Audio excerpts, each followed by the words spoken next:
बिस्मिल्लाहिर्रहमानिर्रहीम। अस्सलामुअलैकुम। मैं 7वीं क्लास में थी। हमारे साथ एक लड़की नूर भी स्कूल जाया करती थी। इसे सब प्यार से नूरी बुलाते। इस लड़की का बाप फौत हो चुका था। वो बेवा माँ और बूढ़ी नानी के साथ एक कमरे के कच्चे घर में रहती थी जो इसके बाप की मालकियत था। नूरी की माँ बड़ी मेहनती औरत थी। शोहर के बाद ससुराल वालों ने इससे नाता ना रखा। मेके में मुहताज माँ के सिवा कोई न था। जो नाबीना थी। एक भाई था जो कमाने की खातिर शहर चला गया और वहाँ शादी कर ली। ससुराल का सहारा मिला तो लौट कर ना आया। अब नूरी की माँ हाजरा हाला के पास रह ही क्या गया था, एक बेवगी के सिवा। इसने अकेले ही हालात से मुकाबला करने की ठान ली। बेटी की खातिर दूसरी शादी का ख्याल दिल से निकाल दिया और नूर के सहारे ज़िंदगी के दिन हौसले के साथ बसर करने लगी।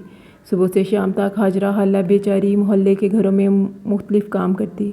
किसी की रज़ाइयाँ और लहाफ सीती, किसी के घर का नमक मिर्च चक्की पर पीस देती और किसी के कपड़े ला कर धो देती। इस तरह जो भी इस मेहनत के इवज़ उजरत मिलती, खाला अपनी बेटी और नाबीना माँ का पेट पा रही थी।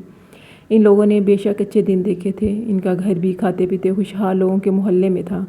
खाला का दिल भी चाहता था कि इसकी नूरी स्कूल जाए और पढ़ लिख कर ज़ेवरे तालीम से आरास्ता हो जाए। वो खुद तो शादी करके दुखों से निजात ना पा सकी, तभी बेटी को किसी काबिल बनाना चाहती थी। नूर बहुत मासूम लड़की थी, मुझसे 1 साल बड़ी थी। हम सब साथ स्कूल जाया करते थे। वो तमाम रास्ता हमारे हमरा खामोश चलती रहती। कभी कभार घर मेरे में भी आ जाती थी। हमारे पड़ोस में एक खातून रहती थी जिनको सब आयज़ा बाजी बुलाते थे। वो हमसे काफ़ी बड़ी थी। इनके साथ इनका भाई राबेल रहता था जो इंजीनियर बन रहा था। पढ़ाई के सिलसिले में अक्सर शहर से बाहर रहता, अलबत्ता बाजी घर पर ही होती थी। जब कभी कोई सबक मुश्किल लगता हम इनके पास चले जाते। वो बहुत काबिल थी, अकाउंटेंट की पढ़ी हुई थी। शफ़क़त से मुझे और नूरी को सबक पढ़ाया दिया करती थी। एक बार छुट्टियों में राबेल भाई घर आए हुए थे। नूर इनके घर सबक का पूछने चली गई। राबेल ने इसे देखा, इसे ये लड़की बहुत पसंद आई। दोनों में पहली बार बात हुई तब नूर इनके घर आने जाने लगी। आयज़ा बाजी और इनकी वालदा भी इसको प्यार करने लगी। वो चाहती तो इसकी आवभगत करती। इस बात से नूरी की माँ बिल्कुल बेखबर थी। वो यही समझती थी कि नूर हमारे घर पर है। राबेल साहिब इंजीनियर बन गए और तो इनको कराची में मुलाजमत मिल गई। माँ से कहा सामान बांधो, हम कराची चल कर रहेंगे, लेकिन जाने से पहले नूरी की माँ से रिश्ते की बात तय कर लो। हाँ, यही बात मैं भी सोच रही हूँ, क्योंकि लड़की सीधी सादी और शरीफ है, मुझे भी पसंद है। तो फिर बात कर लेना खाला हाजरा से। आयज़ा ने सुला दी। इसकी माँ नहीं मानेगी, वो इसे कराची नहीं भेजेगी। इसकी एक ही बेटी है। वो अभी तो वो नूरी को पढ़ाना चाहती है, इतनी जल्दी शादी पर राज़ी ना होगी। राबेल, मेरी बात मानो तो इस लड़की का ख्याल दिल से निकाल दो। तुम अच्छी मुलाजमत पर हो, कराची में कोई अच्छा रिश्ता मिल जाएगा। माँ ने समझाया, मगर राबेल ना माना। कहने लगा, माँ मैं नूरी से निकाह किए बगैर यहाँ से नहीं जाऊँगा, इसे साथ लेकर ही जाऊँगा। यूँ इनके जाने का मामला कटाई में पड़ गया। तभी आयज़ा बाजी की अम्मी ने खाला हाजरा से रिश्ते की बात की। जवाब में इनकार ही मिला। हालांकि ये लोग लड़की वालों से कहीं ज़्यादा साहिब हैसियत थे। वो जिस बेटी के सहारे जी रही थी, इसको अपने से जुदा करके कोसों दूर नहीं भेजना चाहती थी। और ये भी एक वजह थी कि आयज़ा बाजी लोग यहाँ किराएदार थे। राबेल खामोश हो गया। दूसरे दिन शाम को इन लोगों को जाना था। नूरी बर्तन धो रही थी कि एक बच्चा आया। इसने कहा, नूर बाजी आपको आयज़ा बाजी बुला रही हैं। पहले तो वो बहुत डरी, इसका दिल घबराया। खाला बोली, बेटी जाओ, ये लोग जाने वाले हैं। आयज़ा तुमको पढ़ाया है, वो तुम्हारी उस्ताद हैं, नाराज़ होंगी। माँ के कहने पर वो इनके घर चली गई। अभी रास्ते में थी कि राबेल मिल गया। कहने लगा, जल्दी करो, सामने जीप खड़ी है, माँ और बाजी बैठी तुम्हारा इंतज़ार कर रही हैं। जाने से पहले तुमसे खुदा हाफिज़ कहना चाहती हैं। तेज़ कदम उठाओ, हमें देर हो रही है। राबेल ने कुछ इस अंदाज से जल्दी मचाई कि वो बेचारी बौखला गई और जल्दी से जीप की तरफ चली गई। आयज़ा बाजी कहने लगी, आओ नूर, जीप में चढ़ आओ, 2-4 मिनट बातें कर लें। भाई जीप स्टार्ट करेंगे, तुमको तुम्हारे घर के सामने उतार देंगे।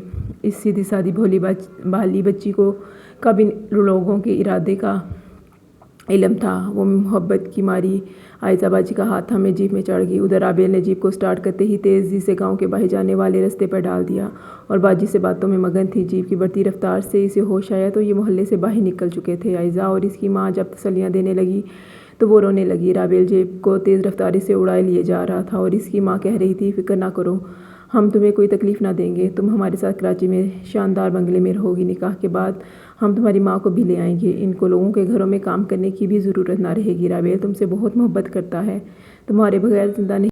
रह सकता और तुम्हारी माँ हमको रिश्ता नहीं देती, बताओ क्या करें। नूरी इनकी तसल्लियाँ सुनकर चुप हो गई। और क्या करती, जीप तो गांव से बहुत आगे निकल आई थी।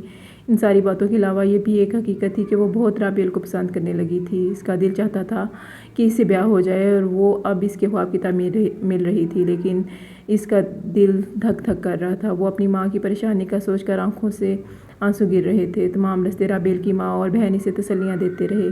इधर शाम गहरी हो गई और नूर बीवी घर ना आई तो इसकी माँ फिक्र में डूब गई। अभी तक इसकी बेटी वापस क्यों नहीं आई। इसने गली में झांका, वही बच्चा जो नूर को बुलाने आया था सामने नज़र आ गया। खाला ने इसको आवाज़ दी और नूरी के बारे में पूछा। लड़के ने कहा, खाला वो तो इन लोगों की जीप में सवार होकर आयज़ा बाजी और इनकी अम्मी के साथ चली गई हैं। जीप कौन चला रहा था, नूरी की माँ ने परेशान होकर सवाल किया। राबेल भाई चला रहे थे। ये सुनते ही इसके पैरों तले से ज़मीन निकल गई। इसका तो कोई भी ऐसा ना था जो इन लोगों का पीछा करता या अदालतों के चक्कर लगाता। रोती सर पीटती घर आ गई। अंधी माँ ने कहा, क्यों रोती हो। बेटी ने बताया, वो लोग मेरी नूरी को ले गए हैं। तो रोने से क्या बनेगा, मोहल्ले में जाओ और सबको खबर करो, इनसे मदद के लिए कहो। माँ तुम भी कैसी भोली हो, जब मेरा शोर मर गया, जब घर में फाके पड़े, तब इस दुनिया वालों ने कब मदद की थी जो आप करेंगे। अरे कोई तो अल्लाह का बंदा तेरे साथ पुलिस थाने चलेगा, मोहल्ले वालों को बताना तो पड़ेगा। माँ कोई भी थाने जाना गवारा ना करेगा। किसी ने तरस खा कर साथ पी दिया तो पुलिस का कौन सा मेरी बच्ची को वापस ला देगी। अम्मा तुम ज़माने को नहीं समझती, मैंने दर दर की ठोकरें खाकर सब समझ लिया है। दरअसल लोगों के बारे में जो इसके मुशाहिदे और तजर्बे ने हाला को सिखाया वही इसकी राय थी। ताहम वो फर्दन मोहल्ले के हर घर में गई और इनसे जाकर अपना दुख कहा। सभी ने यही जवाब दिया, तुम खुद ही तो रोज़ नूर को इसके घर भेजा करती थी पढ़ाई के बहाने, अब रोती हो। पता नहीं था कि इनके यहाँ जवान लड़का है, क्यों एतबार किया। तुम्हारी लड़की की भी मर्जी होगी, हम तुमको थाने लिए चलते हैं, मगर सोच लो, थाने रिपोर्ट लिखवाने जाओगी तो याद रखना पुलिस खुद तुम्हारे गले पड़ जाएगी। कोई ऐसा वैसा मामला ना भी हुआ तो वो बना देंगे। ऐसे सादा बात पर तो रिपोर्ट दर्ज नहीं हो सकती, बेहतर है सब्र कर जाओ। ये थे मोहल्ले वालों के उज़र और तबसरे। मायूस होकर इस मसलूम ने सोचा, इन लोगों से मिन्नती करने की बजाय अपनी मदद आप करना चाहिए, वरना ये लोग बातें बना कर कलेजा छलनी करते रहेंगे। बस इसने अपनी बूढ़ी और अंधी माँ का भी ख्याल ना किया। बेटी की मोहब्बत में सारी जमा पूंजी उठा कर शहर कराची को रवाना हो गई। कराची पहुंची तो यहाँ इंसानों और गाड़ियों का सैलाब देखकर हवास बाख्ता हो गई। इतने बड़े और मशीनी शहर में तो इसकी हैसियत एक तिनके से भी कम है, जो तना हवा में इधर उधर भटकता फिरता है। पता नहीं ये बेचारी फिर कहाँ खो गई। बेटी अब इसको भला क्यों कर मिल सकती थी। इसने कब तक और कहाँ कहाँ इसको ढूंढा होगा। इतने बड़े शहर में बगैर किसी अते पते के कैसे कोई किसी को ढूंढ सकता है। हम भी लाहौर चले गए। तकरीबन 4 साल बाद हम एक बार गाँव गए, तब हमें नूरी नहायत गमज़दा हालत में मिल गई। वो अपने वालिद के घर में रह रही थी। इसकी अंधी नानी को तरस खा के पहले ही कोई रिश्तेदार ले जा चुका था। नूरी ने बताया कि कराची जाते ही राबेल ने इससे शादी कर ली थी। आयज़ा बाजी और इसकी माँ भी बहुत चाव से इसको रखती थी। शादी के 2 माह बाद उन्होंने गाँव किसी को अम्मी की तरफ भेजा। एक पड़ोसी ने बताया कि वो कहीं चली गई हैं और नानी को भी रिश्तेदार ले गए हैं। उन्होंने मुझे ताला खोल कर दे दिया और मैं अपने महरूम बाप के बताए हुए घर की छत तले आकर माँ का इंतज़ार करने लगी। कराची में बेशक शानदार घर था, गाड़ी भी थी, मगर 2 साल बाद ही राबेल का जी मुझसे उकता गया। इसने नज़रें बदलनी तो इनकी माँ और बहन का रवैया भी बदल गया। इस वक्त तक एक बच्ची की माँ बन चुकी थी। बच्ची को खसरा निकला और अल्लाह ने ये खुशी भी वापस ले ली। बेटी के मरते ही राबेल से छुटकारा पाने की सूझी और एक रोज़ मामूली बात का बहाना बनाकर तलाक दे दी और मुझे रवाना कर दिया। इसकी ये दर्द भरी दास्तान सुनकर मुझे भी रोना आ गया, लेकिन क्या कर सकती थी। हाँ भला कहाँ राबेल से उलझने वाले। नूरी की तो किस्मत में यही लिखा था कि बेटी भी मर गई और माँ भी इसे ना मिली। उधर वो माँ को याद कर रोती जो इसे शहर ढूंढने गई थी, हमेशा के लिए खो गई। फिर बेटी को याद करके तड़पती, जो इसके पास होती तो जीने का कोई आसरा तो होता। खुदा करे दुनिया में कोई औरत बेसहारा ना हो। इस धचके के बाद नूर बीबी ने दोबारा शादी ना की। जैसे इसकी माँ मोहल्ले वालों के घर में मेहनत करके ज़िंदगी की रुत को खींचा करती थी, इसने भी वकिया उम्र इसी तरह मेहनत मुशक्क़त करके गुजार दी। और वो जो इसे जीप में धोखे से चढ़ा कर ले गए थे फिर कभी वापस ना आए।